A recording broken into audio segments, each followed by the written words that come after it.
Hi, hello, vanakkam and welcome back to our channel. இன்னைக்கு நவராத்திரியோட 3வது நாள். இன்னைக்கு வந்து அம்பிகைக்கு வந்து என்னென்ன பண்ணனும், நான் என்னெல்லாம் பண்ண போறேன் அப்படிங்கறத நம்ம வீடியோல பார்க்கலாம். அதுக்கு முன்னாடி இன்னைக்கு அம்பாளுக்கு வந்து சம்பங்கி மலர்ல பூ போடணும். சோ வந்து இத வந்து நான் நிறைய வீடியோஸ்ல பார்த்து ஒரு மாதிரி மாலை கட்டி பழகி இருக்கேன். லாஸ்ட் ஒரு 2-3 வருஷமாவே நான் தான் இதுக்கு வந்து மாலை கட்டிட்டு இருக்கேன். அது எப்படி கட்டணும் அப்படிங்கறத நான் உங்களுக்கு காமிக்கிறேன். அழகா இருக்கும். இந்த மாதிரி மாலை கட்டி போட்டீங்க அப்படினா ரொம்ப அழகா இருக்கும். நீங்க ட்ரை பண்ணி பாருங்க, ஓகேவா? சோ நான் வந்து வீடியோவை திருப்பிட்டு நான் உங்களுக்கு காமிக்கிறேன். ஃபர்ஸ்ட் வந்து நம்ம நார்மலா கட்டுவோம் இல்லைங்களா, இந்த 2 பூ எடுத்து இப்படி ஒரு சுத்து நார்மலா கட்டுறதும் நான் காமிக்கிறேன் உங்களுக்கு. அது எல்லாருக்குமே தெரியும், பட் இருந்தாலும் நான் கட்டுறேன். நார்மலா இப்படி கட்டுற மாதிரி கட்டிட்டு அதே மாதிரி இன்னொரு 2 பூ எடுத்து ஒரு பூ ஒவ்வொரு பூவா வச்சு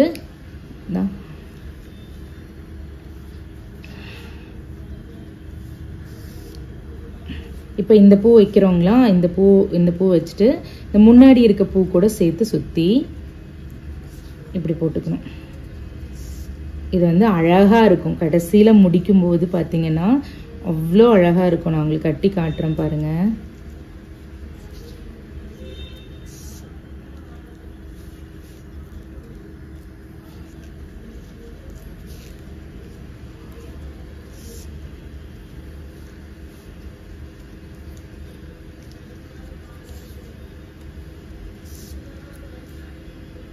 ஸோ இந்த மாதிரி அவ்வளோ அழகா வரும். இது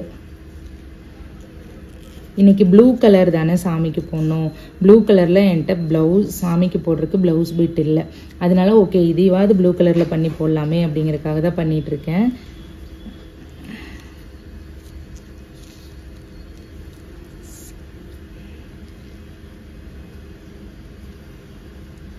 ஸோ பார்த்தீங்களா, தெரியுதா? அழகா இருக்கு இல்லையா?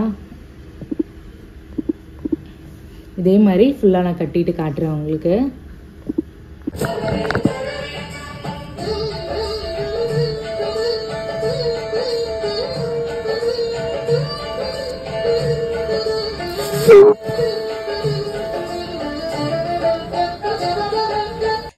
அண்ட் முடிஞ்சதுங்க. இப்போ பாருங்க எவ்வளோ அழகா இருக்கு அப்படின்ட்டு. ஸோ இந்த மாதிரி தான் இருக்கும். இந்த மாதிரி நீங்கள் கட்டி கலர் நூல்லாம் யூஸ் பண்ணி நீங்கள் கட்டும்போது ரொம்ப அழகாக இருக்கும். படத்துக்கெல்லாம் போட்டிங்க, சுவாமி படத்துக்கெல்லாம் போட்டிங்கன்னா அவ்வளோ அழகாக இருக்கும் பார்க்கறக்கு. மாலை ஒரு விதமான அழகு, பூ மாலை ஒரு மாதிரி அழகுனா இது ஒரு விதமான அழகாக இருக்கும் படங்களில் போட்டு பார்க்கறக்கு. ஸோ இப்போ எல்லாம் போட்டாச்சு. அம்பாளுக்கு தேவையான எல்லாமே ரெடி பண்ணி போட்டாச்சு. அண்ட் வந்துட்டு இந்த டேபிளில் வந்துட்டு இன்னைக்கு நான் வந்து லைட் செட் பண்ணி வச்சிருக்கேன் பூஜா ரூமில். நல்லா இருக்கா அப்படிங்கிறத சொல்லுங்க. அது வந்துட்டு ரொம்ப நாளா அந்த லைட் போடணும் அப்படின்னு ஆசைப்பட்டுட்டே இருந்தேன். ஒவ்வொரு வருஷம் வரலட்சுமி நோன்பு இது வரும்போதுமே நவராத்திரிக்குமே நான் அந்த குட்டி பூஜா ரூம்ல இந்த லைட் வச்சு நான் செட் பண்ணுவேன். அதனால அதை எடுத்து அப்படியே இதுக்கு போட்டுட்டேன். ஒரு நல்ல ஒரு வைபாவே இருக்கு இது போட்டதுல இருந்து. என்னன்னு தெரியல. ஸோ ஓகே, இன்னைக்கு வந்து 3வது நாள் நவராத்திரிக்கு என்னென்ன பண்ணணுங்கிறத நம்ம சிம்பிளா பார்த்துடலாம். அண்ட் லாஸ்ட் 2 வீடியோவை விட இனி வர வீடியோஸ் வந்து கொஞ்சம் ஷார்ட்டா தான் உங்களுக்கு நான் போடுவேன். ஸோ ரொம்ப வளவலா குழக்குழன்னு போகும்போது உங்களுக்கு கொஞ்சம் போரிங்கா இருக்கக்கூடாது அப்படிங்கறதுக்காக டைம் டியூரேஷன் வந்து நான் ரொம்பவே கம்மி பண்ணிட்டேங்க. அண்ட் இன்னைக்கு 3வது நாள் அவதாரம் வந்து வராகி அம்பிகை அப்படிங்கிற பெயரால நம்ம எல்லாராலையும் அழைக்கப்படுறாங்க அம்பாள். அண்ட்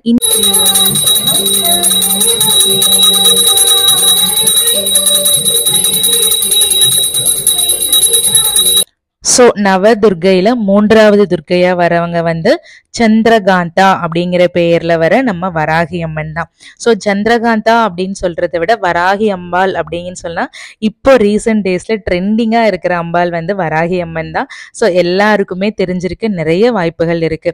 ஸோ சந்திரகாந்தா அப்படிங்கிற பெயர் அவங்களுக்கு எப்படி வந்தது அப்படின்னா, நான் சொன்னேன் இல்லைங்களா, முதல் நாள் வந்து சைலபுத்திரியா பிறந்து 2வது நாள் வந்து பிரம்மச்சரிணியாக 20 வருடங்கள் தவம், ரொம்ப ஒழுக்கத்தோடையும் மனதைரியமும் பொறுமையும் கொண்டு பயங்கரமா தவம் இருந்து சிவபெருமான் கிட்ட வந்து வரம் வாங்கிடுறாங்க. என்ன வரம் அப்படின்னு பாத்தீங்கன்னா, அவர் தலையில இருக்க சந்திரபிறை தனக்கும் வேணும் அப்படிங்கிற மாதிரியான ஒரு வரம் கேட்கிறாரு.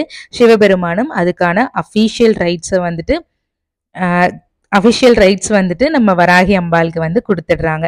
அண்ட் இதுதான் 3வது நாள் வந்துட்டு நடக்கிறது.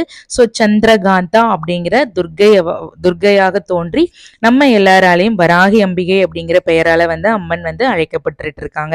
அண்ட் இன்றைக்கான கோலம் என்னன்னு பார்த்தீங்கன்னா மலர்களால போடலாம், இல்ல நம்ம பச்சரிசி மாவுலேயே மலர் கோலம் பூக்கோலம் ஏதாவது ஒன்று போட்டுக்கலாம். ஸோ தட் இன்னைக்கு நான் வந்து பூக்கோலம் போட்டுட்டேன். அடுத்த வர இதுல வந்து நீங்க அதை பார்க்கலாம். அண்ட் இன்னைக்கான மலர்கள் சம்பங்கி துளசி ரெண்டுமே எனக்கு கிடைச்சிருச்சு. இதுக்கு என் ஹஸ்பண்ட்க்கு ஒரு பெரிய தேங்க்ஸ் நான் சொல்லிக்கிறேன் இந்த இடத்துல. அண்ட் இன்றைக்கான பழம் வந்து பலாப்பழம் சொல்லியிருக்காங்க. ஸோ அது கிடைக்கல, நான் அதனால வைக்கல. அண்ட் சர்க்கரை பொங்கல் இன்றைக்கான நெய்வேத்தியம், அது ரொம்ப ஈஸியாக டேஸ்டியாக பண்ணி அம்பாளுக்கு நான் வச்சுட்டேன். அண்ட் இன்றைக்கான ராகம் வந்து காம்போகி ராகம்.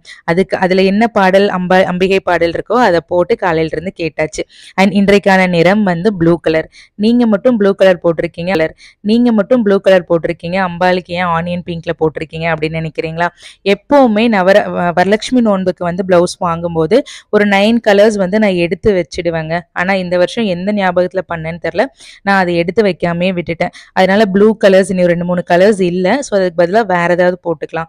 அம்மன் கண்டிப்பா ஒன்றும் சொல்ல மாட்டாங்க. என்கிட்ட ஆல்ரெடி இருந்தது, அதனால நான் போட்டுக்கிட்டேன். ஸோ இன்றைக்கான நிறம் வந்து நீல நிறம் அப்படின்னு சொல்லியிருக்காங்க. ஸோ இன்னைக்கு தேவையான எல்லாத்தையுமே நான் பர்ஃபெக்டா எடுத்து வச்சிட்டேன் அப்படின்னு நான் நினைக்கிறேன். இவ்வளோ நேரம் சந்தோஷம். 3 நாள் வந்து ரொம்ப அழகா செலிப்ரேட் பண்ணியாச்சு. இனி அடுத்து வர 3 நாட்கள் என்னால் வீட்டில் இருந்து பண்ண முடியாது. ஏன்னா நாளைக்கு ஈவினிங் வந்து நான் வெளியில கிளம்பிடுவேன். ஸோ பிரைடல் ஒர்க் இருக்கனால 2 நாள் அவுட் ஆஃப் ஸ்டேஷன் அப்படிங்கிறனால அகண்ட தீபம் மட்டும் ஹஸ்பண்ட் கடையில் இருக்காங்க அப்படின்னா பார்த்துக்குவாங்க. பட் என்ன பண்ணுறதுன்னு தெரியல. சொல்லியிருக்கேன், அவங்க ஸ்டுடியோவில் இருக்காங்க அப்படின்னா வீடு பக்கம் தான் நமக்கு. ஸோ பக்கத்துலேயே வந்து ஒரு 2 hours 3 hours ஒன்ஸ் பார்த்துக்குவாங்க. ஆனால் என்னென்னா இதில் பெரிய இது என்னென்னா அவருமே நாளைக்கு ஷூட் கிளம்புறாரு. ஸோ 2 நாள் அவங்களுமே வீட்டில் இருக்க போகிறதில்ல. நான் என்ன பண்ண போகிறேன்னு எனக்கு தெரில. ஏதாவது ஒரு ஏற்பாடு பண்ணிட்டு தான் நான் போகணும். அதனால வந்துட்டு என்ன சொல்கிறது, ஹோப்ஃபுல்லி 2 நாள் வந்துட்டு ஏதாவது ஒரு நடக்கும் அப்படின்னு நான் நம்புகிறேன். அண்ட் போயிட்டு வந்துட்டு உங்களுக்கு வந்துட்டு அடுத்த நாள் வீடியோஸ்லாம் நான் உங்களுக்காக போடுறேன், சரிங்களா? அண்ட் இது வரைக்கும் பொறுமையாக பார்த்து ரசித்ததுக்கு ரொம்பவே நன்றிகள். நீங்களும் விருப்பப்படுறீங்க அப்படின்னா ரொம்ப சிம்பிளாக ரொம்ப எளிமையாக நீங்களும் உங்கள் வீட்டில் வந்து சாமி கும்பிடுங்க. அம்பாலோட அருள் உங்கள் எல்லாருக்குமே கிடைக்கட்டும் அப்படின்னு நானும் பிரார்த்திச்சுக்கிறேன், சரிங்களா? Thank you so much. இவ்வளோ நேரம் பார்த்து ரசித்ததுக்கு பாய், டேக் கேர். திரும்பவும் நான் உங்களை மீட் பண்ணுறேன். அது வரைக்கும் உங்களிடமிருந்து விடைபெறுவது சுபாஷினி நந்தகுமார். பாய். அவளை தரிசனம் கண்டால் போதும், கர்மவினைகளும் மூடும், சர்வ மங்களம் கூடும்.